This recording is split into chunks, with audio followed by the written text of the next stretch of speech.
Friends, we mentioned about looking for proper scientific information for doing research, or even more importantly, carrying out scientific evidence-based surgery in your day-to-day practice.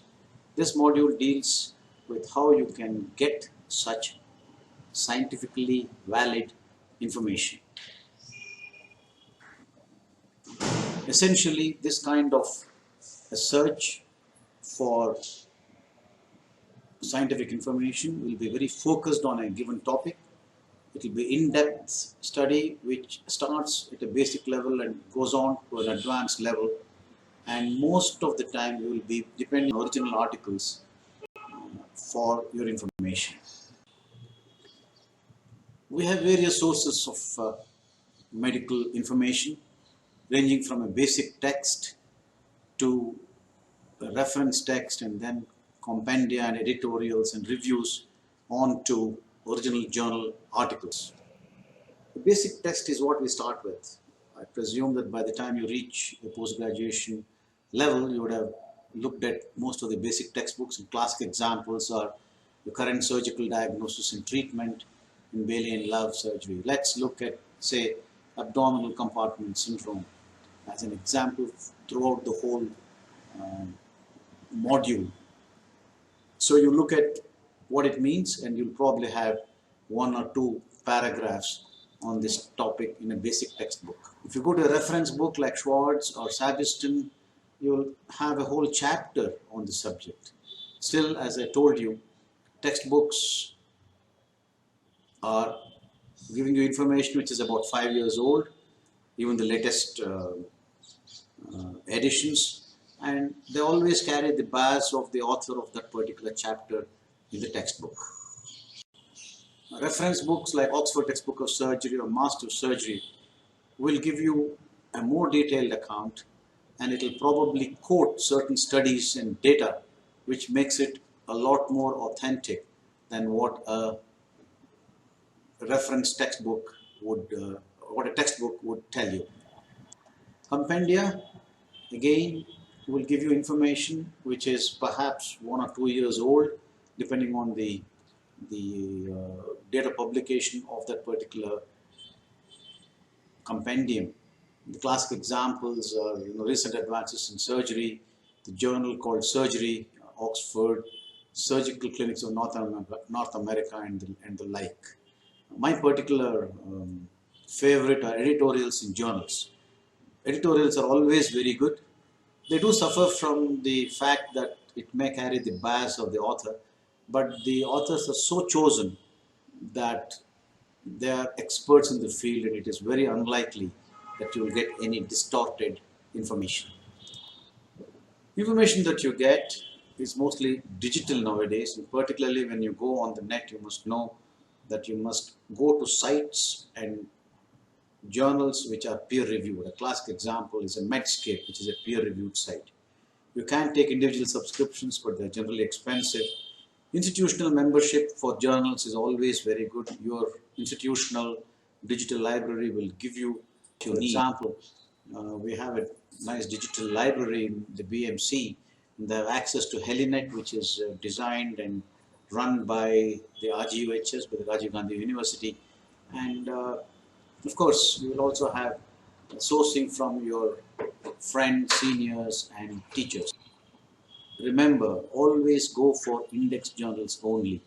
These are journals which figure in internationally accepted databases called indexes.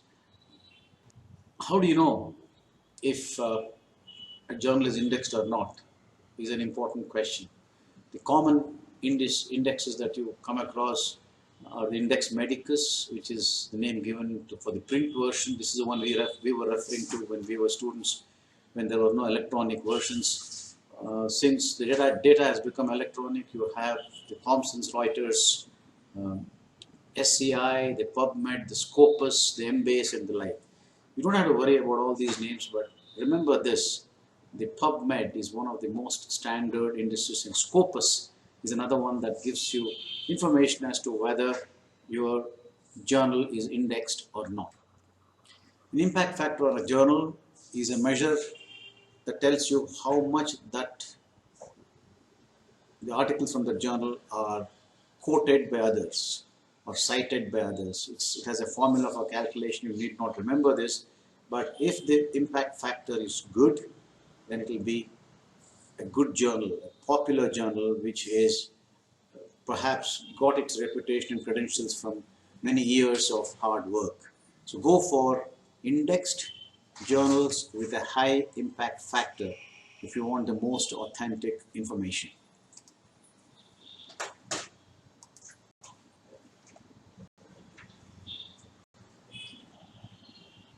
Scopus search is another thing that you can do to know whether your journal is indexed or not.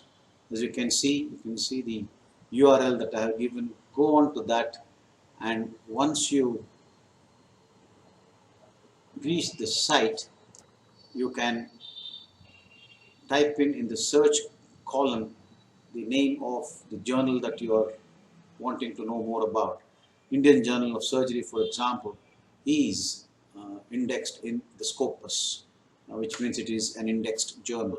It also gives you a lot of information about the given journal.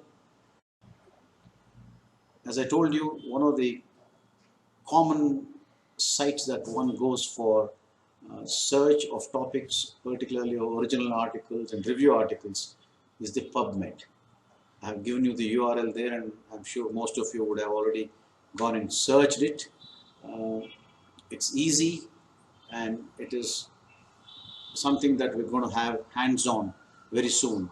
Just to give you some, you have to try and get your search narrow by using what are called Boolean operators. When you use Boolean operators in the search box, you will find that you get good articles which are focused on what you want to look for. The Boolean operators are terms which are written in capitals, and it includes phrases like and, or, not, and not, the brackets and the inverted commas. If you use the word or, the Boolean operator or, it makes the search very wide. So if you use or in between gastric and cancer, it selects out all the articles on stomach, that is gastric. It could be non-cancerous, and it will select all cancers. It could be cancer anywhere, even other than from the stomach, which means that you end up with a huge list of articles. As this list shows, it is about 42 lakh articles. If you make it just gastric cancer, so wherever the words gastric and cancer occur in a given article, then those articles are thrown up. Even this is a very generic wide term, and so you end up having about 1.3 lakhs of articles. And this is something which is useless to you. So you need to narrow it down, and this is where a proper use of Boolean operators helps. Now, if on the other hand, you say, I want articles which focus on surgery in gastric cancer. So you can then put the word gastric and cancer within inverted commas, which essentially means that the search engine goes for those articles where these two words are next to each other. And then you have narrowed it further by saying and, the Boolean operator and then say surgery. So it gives you only articles on surgery in gastric cancer. That's a narrow search, and you find that the number of articles you have is now down to 29,000. And this is how you use the Boolean operators to cleverly narrow down the search that you undertake. You can make it even more interesting by saying, okay, gastric cancer within inverted commas, that is these two words which appear in the article, use the and then put laparoscopic surgery within inverted commas, which means that those two words, laparoscopic and surgery, must be next to each other. So it will then select out articles which only focus on laparoscopic surgery in gastric cancer, and you now have about 800 articles. So this way you narrow it down, and you can, PubMed gives you choice to narrow it down even on the type of article. Or you can say I want only review articles, or you can say I want only in the last, and get even more narrow and even more focused. Another way of doing the search is using the mesh terms, which is called medical subject headings.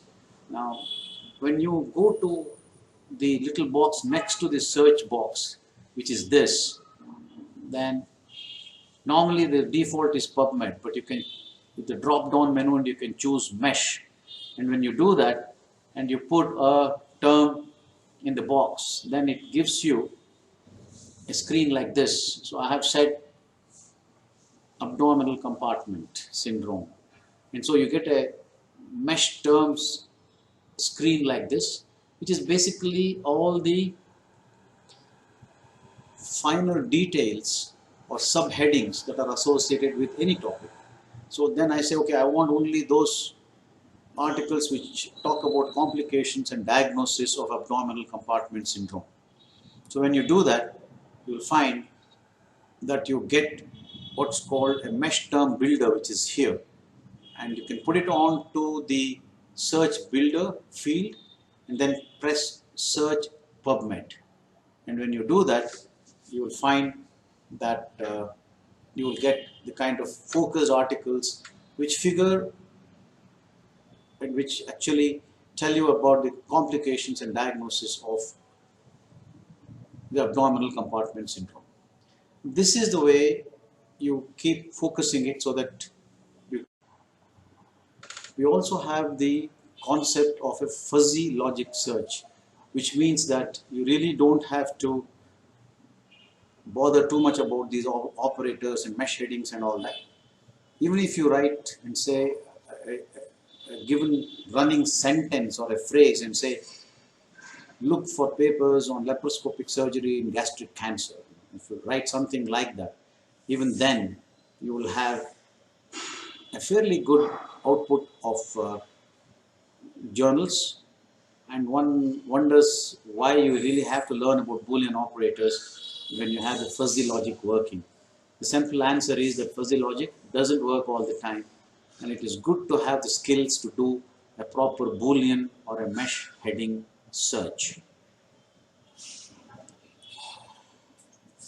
All PubMed searches throw out articles which give you only the abstract. All of them are not equipped or are not designed to give you full text articles. But if you want full text articles, you've got to go to what's called the PubMed Central, which gives you full text articles, and I've given you the URL for PubMed Central up there. All the articles there are full text, and for day-to-day clinical practice, what you get from the PMC is more than enough. But if you are looking at research, you will have to go through the PubMed, and if you don't get a full text article in PMC, you have to look for other sources of full text articles, having got the abstract and the article details from the PubMed. In PMC, again, if you want filters and to narrow down your search, you just have to press on the advanced version, the advanced button there, and it throws up a lot of fields where you can fill in to narrow down your search.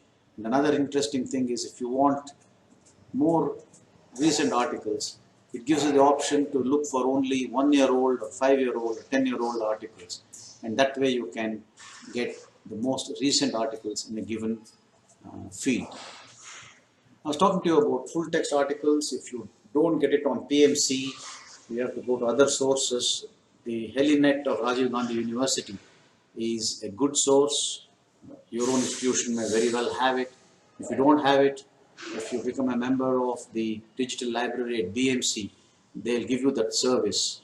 You have to send the details of a given article to the librarian at BMC Digital Library, and within 24 hours, if it is available on the Helinet, he will send you the full text article by email. This is, in short, an introduction to how you can do literature search to get the most useful and scientifically valid literature will now go on to a hands-on of the literature search.